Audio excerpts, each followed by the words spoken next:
In today's video, I'm going to teach you how to restore your Webflow site in just 5 minutes.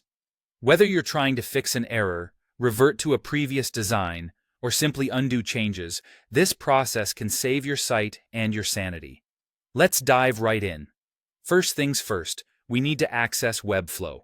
Open your preferred web browser and in the search bar, type Webflow. Upon reaching the search results, you should see the official Webflow website. Click on it, and you'll be directed to the home page where you'll need to log in or sign up. Simply click on the Log In Sign Up button and follow the prompts. If you're new to Webflow, signing up is quick and easy. For existing users, just enter your login credentials. Once you're logged in, you'll be taken to your workspace.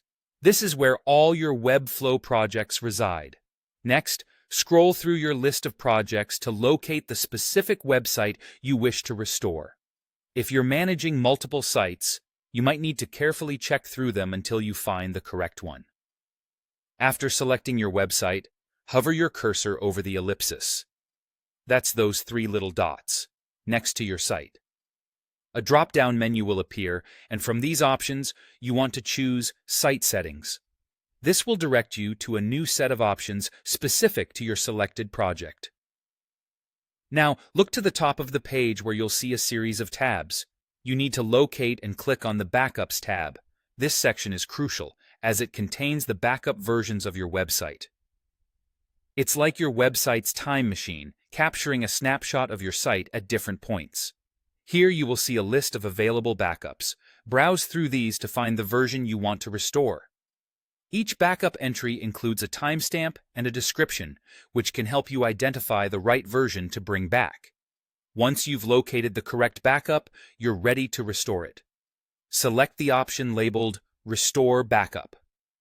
Be mindful that if you've made any recent changes after the selected backup was created, those modifications will be lost.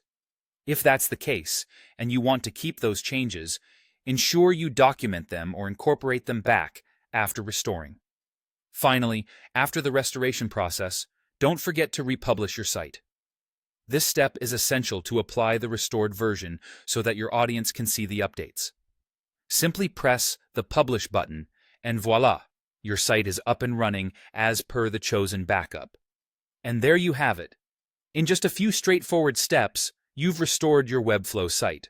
Remember, maintaining regular backups is key to ensuring you can quickly and efficiently revert when necessary. Thanks for watching, and happy Webflow restoring.